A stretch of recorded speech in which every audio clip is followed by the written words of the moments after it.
Hi everyone, I'm Shabnam Mahmood from BBC News and I'm here with Kangana Ranaut, one of the biggest stars in India today.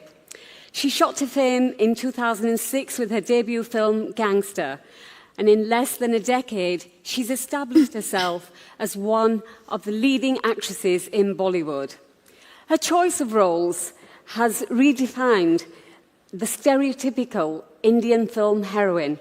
Let's welcome Kangana. Thank you, everyone. Thank you. Thank you, Shabnam. First of all, Kangana, I'd like to take you back to your childhood. Tell me about your story. What were your expectations growing up as a young girl in your family, in your village? Well, the thing is, in India, it's a matter of fact that a girl child is seen as a liability, and probably the only expectation is that you grow up to, be a presentable young woman who can get a decent spouse. That's not much of an expectation, but yeah. So what were you like as a child? Pain, I'd say.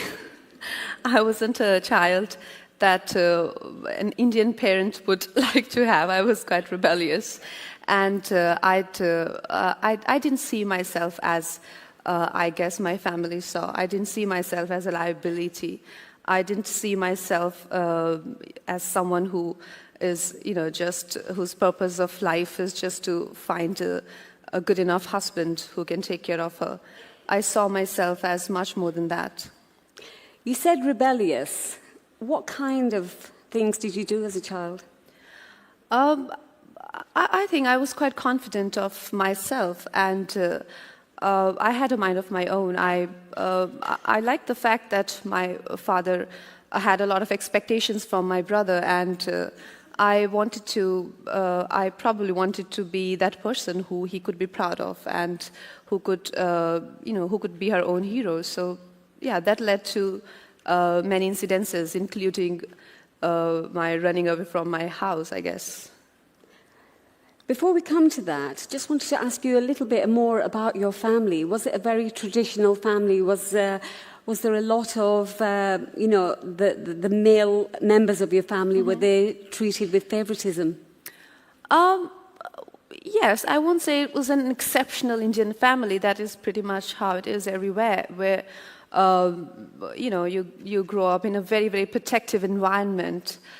Which can sometimes lead to a little bit of suffocation also. It can just be a little too protective sometimes. Were your family sort of like, they had favoritism towards your brother? Yeah, like I said, in India, a girl child is seen as a liability, so naturally a girl child isn't that celebrated for sure. So what eventually pushed you to leaving home? Like I said, that quest, that understanding of your own self, that confidence that you carry in yourself, that you're a lot more than people think you are, and you want to prove that, and you want to find yourself, and you want to be a lot more than you're believed that you are. So probably that quest. It can't have been easy though. Yes, I've struggled for 10 years. Yeah, that's quite long. What was the opposition like then when you made that decision to leave home? Well, my parents gave me an easy option that if you are gonna, go your way, so there's the highway, and you can probably expect no funds and no support, which I think was legitimate because, I think that was a fair option. Was there one particular incident that led to you leaving home? Your father was quite angry with you. Yes, I think I left. I just refused to go to school, and I'm like, I can't do science. I don't want to be a doctor. And he's like, then what would you be? And I'm like, I don't know. So he's like, don't you think you should? I said, give me a year and I would find out. And he's like, I have no money to spend on these sort of hobbies of yours. And I'm like, sounds fair. So you left home Yes. and you went to a big city like Mumbai. What was that like when you first arrived there? No, no fairy dream or story, nothing like that. It was quite harsh. And, I was nothing like I am today. I couldn't speak a word of English. And in England, people might be understanding of that, but in Bombay, they're not very forgiving. If you don't speak English, how do you expect to work in Hindi films? Well, that was an obstacle, I'd say.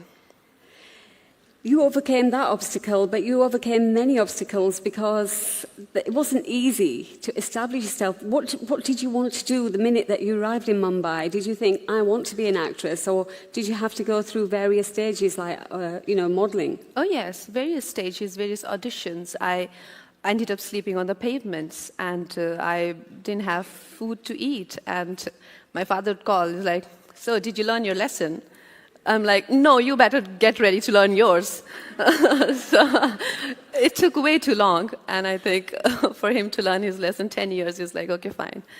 But I think I finally made my point clear. But yes, it was just one of those ordinary struggling stories where you're, there's a string of incidences or accidents, one after the other, one worse than the other, and then you're like, am I in a bad dream, or it's just... yeah. You're known for being very honest and very outspoken to the media. You're a great role model for the modern, independent Indian woman who goes against the traditional norms. How important is that for you? Well, honestly, I really don't know how to be any other way. I mean, I find a lot of pride in being who I am, and that was the case from my childhood. Like I said, my parents saw me as someone else. They saw me as someone who was a liability, but that didn't change my understanding of my abilities and myself. And when I came to Mumbai, they saw me as this village woman who had a weird accent and weirder appearance, I guess. But I didn't see myself like that. I thought of myself a lot more than just, I am a lot more than my appearance or my age or my color or my hair. And that is how I saw myself, and it'll never change. And why would I want to hide that? I let that be there. For people, sometimes they find it too much. Sometimes they like it. I mean, that's just the way I am. What are expectations for girls now compared to when you were growing up? And that wasn't a very long time ago, was it?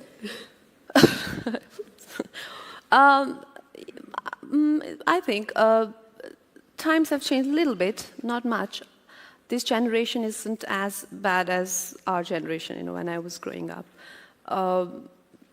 But I'd say in India, we have a lot of work to do, and we need a lot more role models which young women can follow and parents can follow, where they have people they would like to, get inspired with their stories and their journeys. But definitely with literacy rate going higher, with the women actively participating in the progress of the nation, working and stepping out of the houses, things have changed, and there's a lot of confidence that has come in, but we're still nowhere close to the developed nations, for sure. So things have changed a little bit. Do you think the focus is shifting away from marriage, say, and are girls able to focus on careers? I won't say that. I mean, being in my place, who's a successful actress, and and working in an urban India, whatever you may call it, where I'm taking my job and at my workplace is just taken as a hobby. I come across people who like, what do you need money for? And I'm like, why are you making a movie?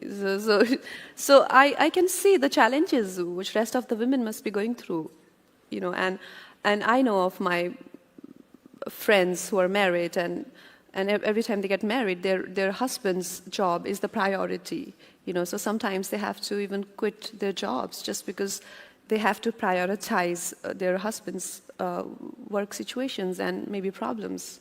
Do you think it's particularly worse in your industry because there is this perception that in the Bollywood film industry, women are taken for their looks rather than talent? Well, yeah, I wouldn't want to admit it, but it is. I'll get bashed there. You know, she went there and she said that. But it is true that they do objectify women. Bollywood films do objectify women, and not all of them, some of them at least. Sexism and misogyny against women is an issue that all patriarchal societies have to deal with. Yes. And this is particularly close to you because it was reported that your sister was the victim of an acid attack. Right. What can be done to combat this widespread gender crime?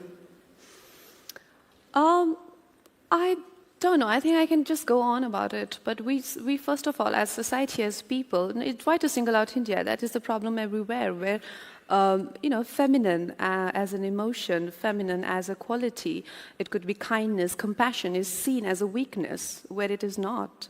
You know, it's just not women. It is just not restricted to women, even to children, to men who tend to display these emotions. They are seen as weaker beings, you know, and that is not the fact. We need to change that mentality. We need to respect the feminine as an emotion and not try and suppress and crush it, but to love and to value it. And the history is witness that in the past, if anything that could conquer the darkest and the deepest corners of a human soul, that has been feminine. It has been compassion, love, and that is the only way to penetrate the darkness, light, not anger or one of your very aggressive emotions. So the tendency of human beings to see feminine as a weaker emotion, that is what has to be changed. So when you see a beautiful woman and you can't acquire her, you want to destroy her.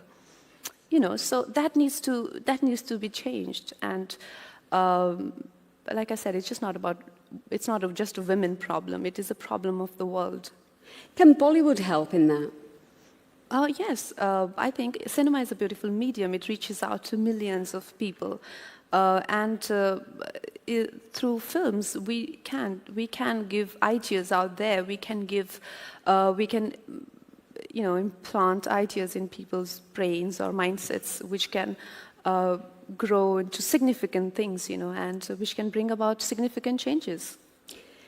Because of what you've been through, and you've stood up for yourself, what are your thoughts about what happened to Jyoti Singh, the 23-year-old medical student who was raped and killed on a bus in Delhi?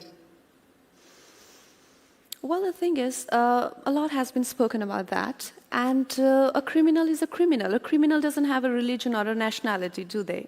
They're not even humans. They're not even entitled to be humans. So if you see, their tendencies, they probably would fit in animal kingdom, and animals don't have religions. So why to see criminals as people who belong to a certain, race or creed or religion? No, they don't have. They're not even humans. So there should be strict laws for animals like that, and they should be behind the bars and not left in the open like that to damage humans, I guess. That particular case received a lot of attention around the world. Do you think things have changed for women? Things have changed for women. Have things changed for women since then? Is it safer for women to go out there? How do you guarantee that, how can you guarantee something like that? I mean, I wouldn't say that anyone can guarantee that sort of, though I would love to live in a perfect world like that, but we can only hope and try, and our sincere endeavors could hopefully lead us there. But it would be absolutely wrong if we tell our children that, okay, now we think it's completely a crime-proof world that we are a part of, and now go out and do what you like. I don't think that's achievable. Probably in my little understanding of the matters, I think that's a little impractical to hope, yeah. But there are a lot of women in India that are reluctant to report crimes like that. Yeah, I think that is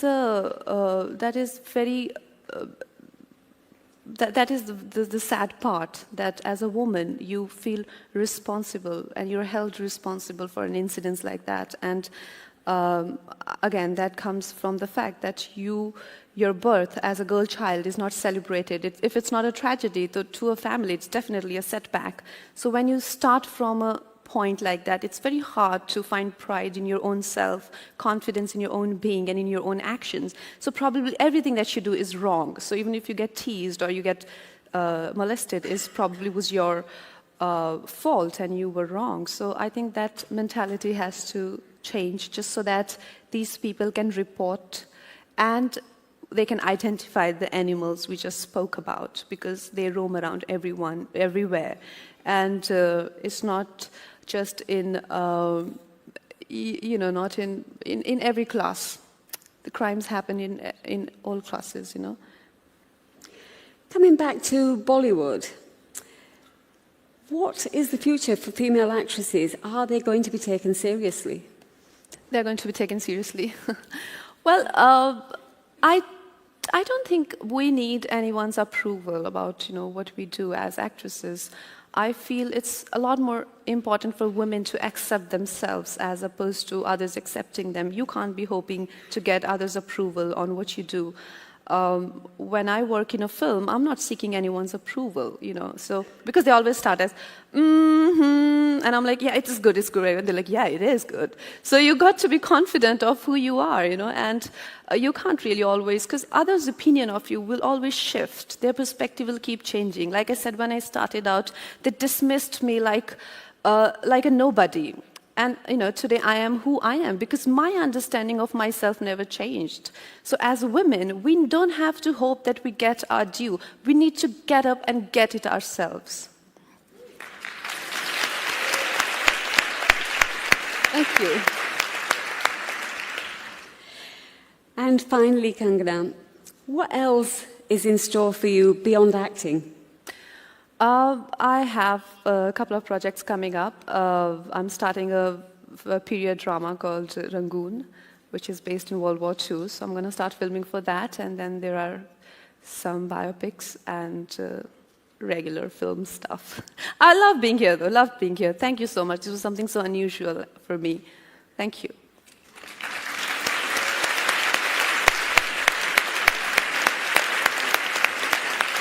Thank you, Kangana. Thank you. And we'll be taking a 20-minute break, but please be back by 5:10 promptly because you don't want to miss Cara Delevingne with Rupert Everett, Mari Black, and Malala Yousafzai's parents. Thank you.